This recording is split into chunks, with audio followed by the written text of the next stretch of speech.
अस्सलामुअलैकुम नाजरीन हजरात, चैनल को अभी सब्सक्राइब नहीं किया है तो चैनल को सब्सक्राइब कर लीजिए, साथ में बेल आइकन ज़रूर दबा दीजिए ताकि आने वाली वीडियो की नोटिफिकेशन आपको मिलती रहे।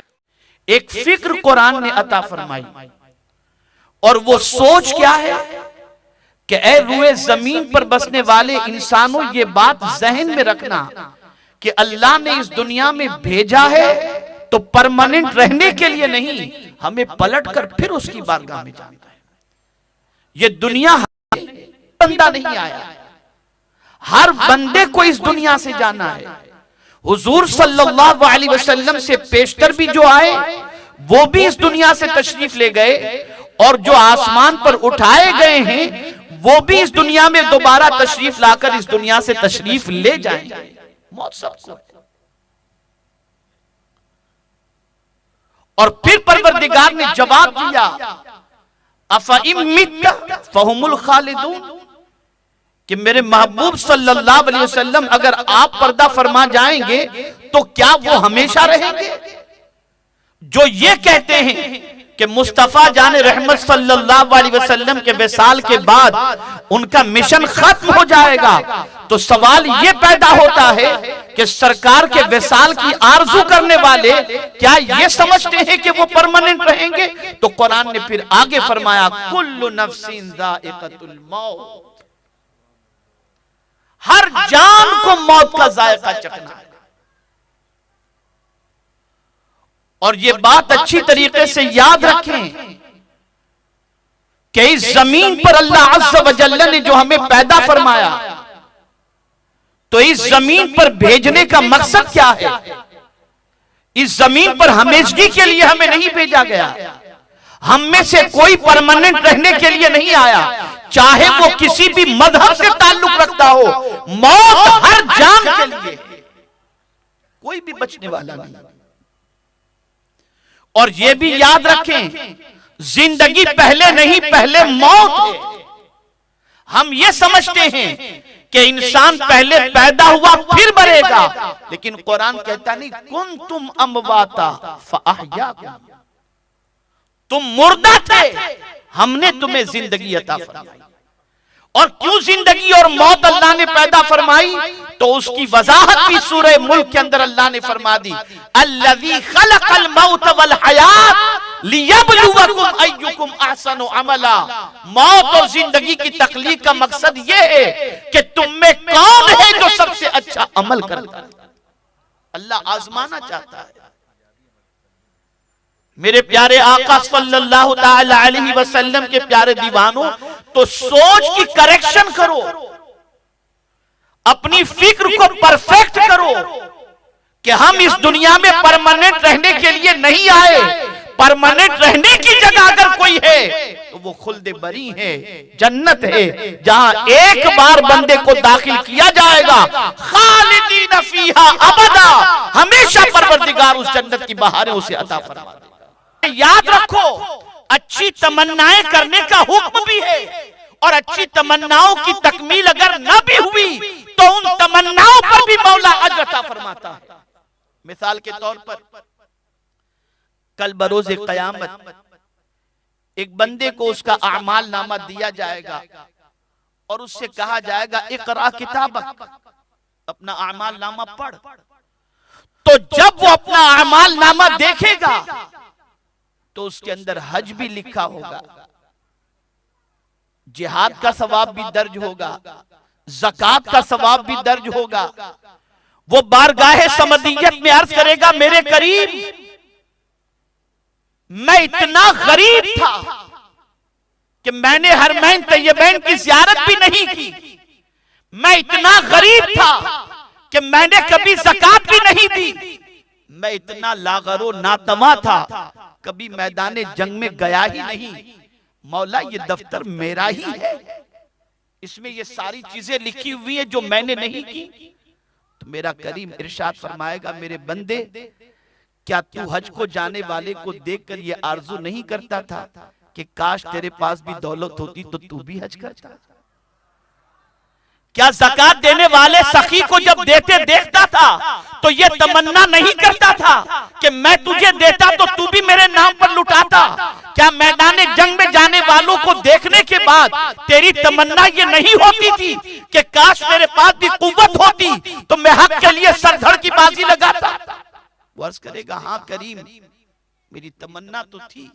तो मेरा रब इरशाद फरमाएगा तमन्ना तूने अच्छी की थी, वो तेरा काम था, और अज्र देना ये मेरा काम है, बदला देना मेरा काम है।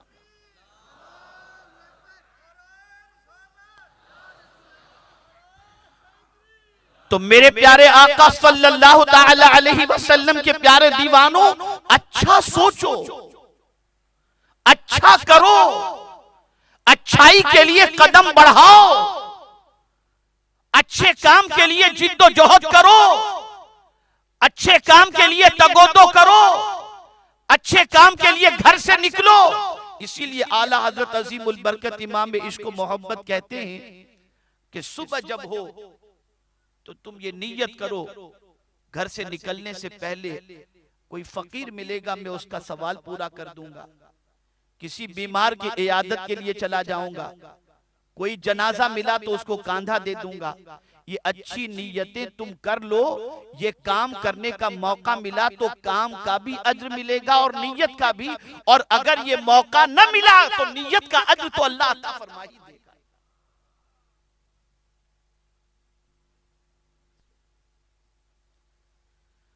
तो मेरे प्यारे आका सल्लल्लाहु ताला अलैहि वसल्लम के प्यारे दीवानों, अच्छा सोचो, और सिर्फ अच्छा सोचने के हवाले से आमाल के सिलसिले में ही नहीं फरमाया गया, बल्कि रसूल आजम सल्लल्लाहु अलैहि वसल्लम ने मोमिनीन के हवाले से भी फरमाया कि मोमिनीन के लिए भी अच्छा गुमान करो, अच्छा गुमान करो।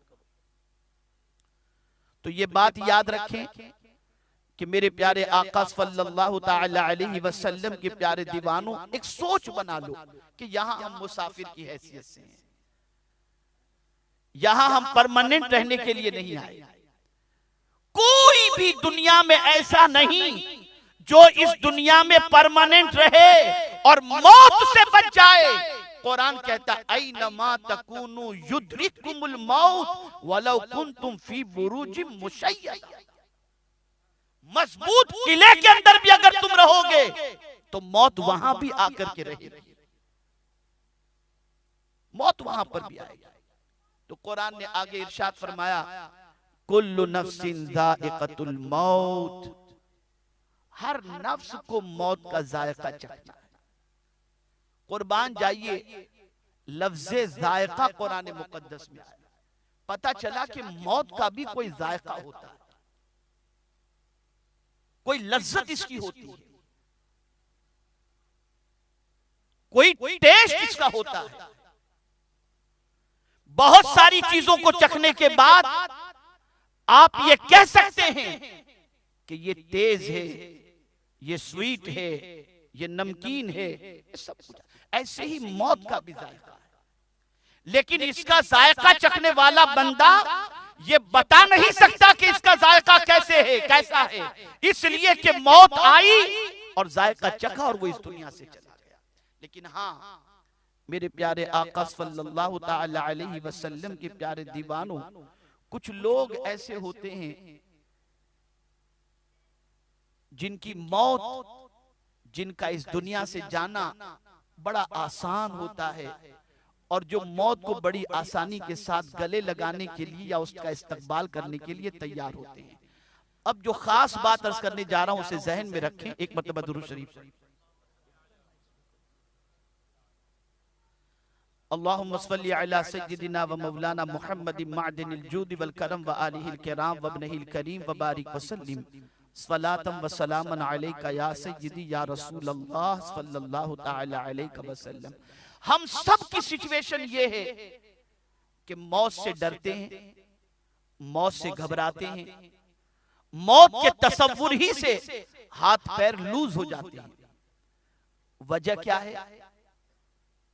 वजह यह है कि आकाए करीम रऊफुर रहीम अलैहि तहियतु व तस्लीम से जैसी मोहब्बत होनी चाहिए वैसी मोहब्बत नहीं। अगर रसूल गिरामी वकार सल्लल्लाहु ताला अलैहि वसल्लम से सच्ची मोहब्बत हो तो फिर हजरत बिलाल की जिंदगी देखो कि जब उनके जिस्म से रूह के परवाज होने का वक्त करीब से करीब तर था और महसूस हो रहा था कि अब जिस्म से रूह का रिश्ता टूटने वाला है, तो आप मुस्कुरा रहे थे। आपकी बीवी ने आपसे पूछा, वाह हसरता, आपकी जुदाई का गम मैं कैसे बर्दाश्त करूंगी, ऐसी हालत के अंदर कि दागे मुफारिकत देने का वक्त करीब से करीब तर आ रहा है और महसूस हो रहा है कि जिंदगी की शायद अब चंद सांसें रह गई हो, और ऐसी सिचुएशन में आप मुस्कुरा रहे हैं। अरे मौत का तसव्वुर तो अच्छों को परेशान कर देता है और आप मौत के वक्त मुस्कुराते नजर आ रहे हैं। अल्लाह अकबर। जवाब में इरशाद फरमाते हैं कि यही तो वो रास्ता है जिससे गुजरने के बाद मुस्तफा का दीदार नसीब होगा। जब रूह परवास कर जाएगी और कब्र में उतारा जाएगा तो कब्र में रसूल आजम का दीदार नसीब होगा। इसलिए अपने आका के दीदार का वक्त जब करीब आ रहा है तो मैं क्यों अफसोस करूं, ये मौत ही है तो है जिससे गुजर कर कब्र में रुखे मुस्तफा के जलवे नसीब होंगे। इसी को आला हजरत अजीमुल बरकत इमाम इश्क व मोहब्बत कहते हैं, जान दे दो वादे दीदार पर, जान दे दो वादे दीदार पर, नक्द अपना दाम हो ही जाएगा। कॉन्फिडेंस देखिए, हो ही जाएगा। ये वही कह सकता है जिसका सीना हुजूर की मोहब्बत से लबरेज है। मेरे प्यारे आका सल्लल्लाहु तआला अलैहि वसल्लम के प्यारे दीवानों,